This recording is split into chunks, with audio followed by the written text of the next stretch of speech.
What's up traders, Tom here with another video. Today we are covering big news. Hertz, the car company, could be looking at bankruptcy.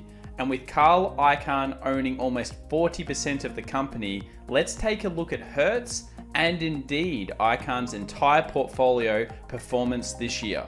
Stay tuned. So while I was filming this video, Hertz have actually announced that they are filing for US bankruptcy. We are going to cover that in the video. And also, I'd like to remind everybody that if you're enjoying our content, remember to subscribe and hit that bell to receive more financial news on the markets. So we'll begin today by talking about Kyle Icahn in terms of his stake in Hertz and how big it has ballooned to over the last couple of months and in fact last years. So he's been very outspoken about his ownership in Hertz, and he was actually boasting about his ownership in Hertz as of September 12th, 2019, saying that he owned around 30.1% of the company.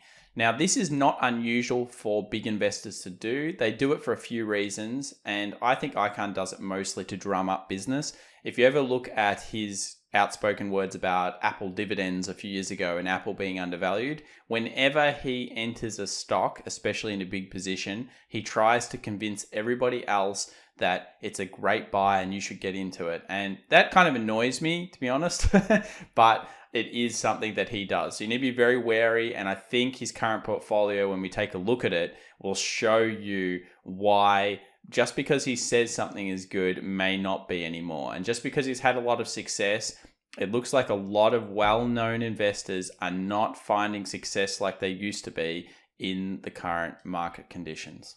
So Icahn has been pretty much drumming up business for two of the companies, or three of the companies his ownership is quite high in. One of them is Occidental Petroleum Corporation. He pretty much was talking about this during the March period of crash, and he was saying, buy more, it's basically being given away. In fact, his statement was, Icahn says some stocks are being given away. So he literally did say that.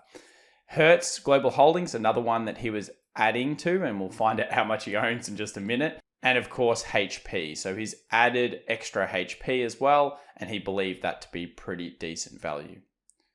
Now, as we mentioned, during the shooting of this video, Hertz has actually now filed for bankruptcy protection as car rentals completely evaporate during the crisis.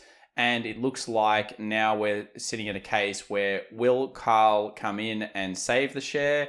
He owns a huge amount of it. In fact, as disclosed, he owns just under 40% of the entire company. And it looks like they will require something from him, or they are going to go potentially down, or they'll need creditors to do something. And I'm sure he has a plan, like most of these rich people do. They sometimes profit actually off this concept of taking it off market. But unfortunately, if you're a shareholder, it is a tough weekend to wait for, and we'll have to find out more news next week once we find out what exactly is happening. It does look like this particular bankruptcy casing isn't in Europe, Australia, New Zealand, and some franchisees. It seems to be focused more on the American market. And it does also look like they went to Congress to try to get some form of relief package, and they have been refused that relief package. So it's interesting to see that we are starting to see companies go to Congress, ask for relief, and are getting refused. And that just shows you that the government can't save everybody during this crisis. And we are seeing a turning of the tides potentially in companies now going bankrupt and not being saved by the government. And that can cause a lot of financial pain, because Hertz is basically employing around 38,000 employees worldwide and had around $19 billion of debt. So let's take a look now at Icahn's actual portfolio, and things are not looking good. Now, this was of the 31st of the 3rd, but still, if you looked at any of these companies as at today's value, some are worse, in fact, than what is actually said here. So firstly, let's talk about his main ownership in Hertz. So Hertz Global Holdings, 39% basically of holdings, and he's actually upped this stake since then. So he'd be holding probably well over 40% of Hertz. At this point, he was down 81%. Effectively now, that could be 100% loss, but I'm sure he will get some perks out of this due to his ownership. So Hertz massive stake ownership from Icahn. The other thing, Occidental, as we said, he's been adding to that and he's been telling everybody how great that is. Again, a very poor investment, still has not done well, and he owns around 9.67% of shares outstanding and around 5.7% of his portfolio. Now, his biggest holding is in his own conglomerate, which is Icahn Enterprises, and that's no surprise that he owns 53% in that. And in a later video, we'll go through a full coverage of what is in that one. HP, another company that's well known that he's been adding to and pretty big proponent of. He owns around 6% of that and around 4.4% of shares outstanding. And then, of course, Xerox, he owns around 2.47% weighting in that one.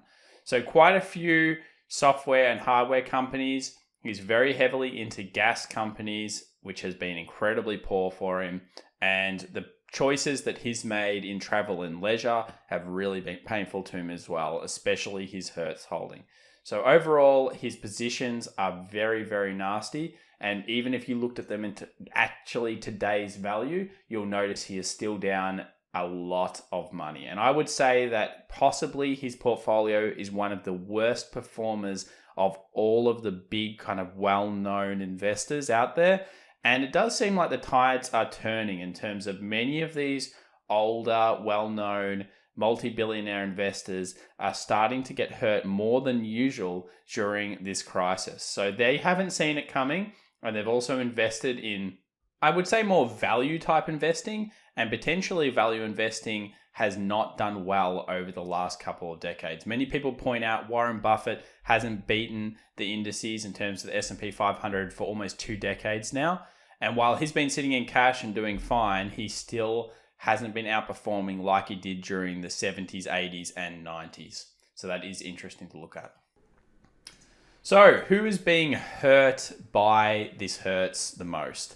And unfortunately, it looks like the retail investors. So we have here the Robinhood app in terms of daily kind of purchases. Huge amounts of users, up to 45,000 here, starting to buy what they considered the dip in Hertz. And it just shows that you really need to think about things slightly logically when it comes to purchasing stuff. And if you do take risks like this, don't put all of your money in one basket.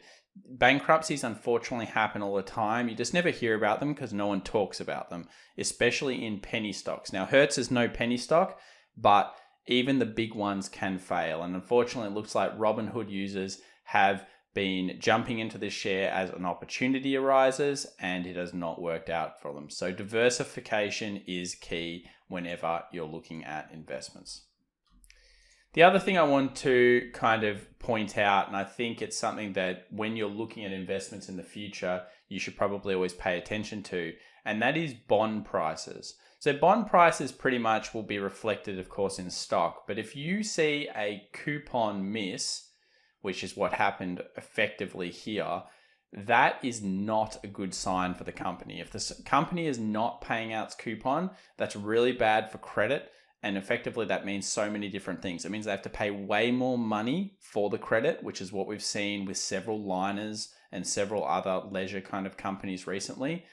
And on top of that, they are looking incredibly shaky. It means their cash flow is poor. And the number one killer of businesses is cash flow. Anyone out there that has a small business like us or anybody else, if you do not have cash flow, you will go out of business. And that is partly why all the governments around the world are creating stimulus checks for everybody. They're creating some kind of cash flow or some kind of loan so that companies can survive this current crisis and come out the other end. If there is no cash flow coming in, they will go bankrupt. So here is possibly one of the bigger cases so far that we've seen being crushed by the current crisis. And it looks like Hertz will probably not recover in the way that we'll see it. Unfortunately for most investors, what it will do is it'll probably come back. It'll probably still be a company and it'll still be doing relatively well. But what it won't be doing is paying back the shareholders. So I do feel bad for everybody there. So if we take a look at what happened after market, obviously anybody that was there for the news instantly dumped it. Wall Street Journal came out, said they could be filing for bankruptcy, and the share price went from a $2.84 close to $1.82 and initially bounced off $1.50 with some buying support.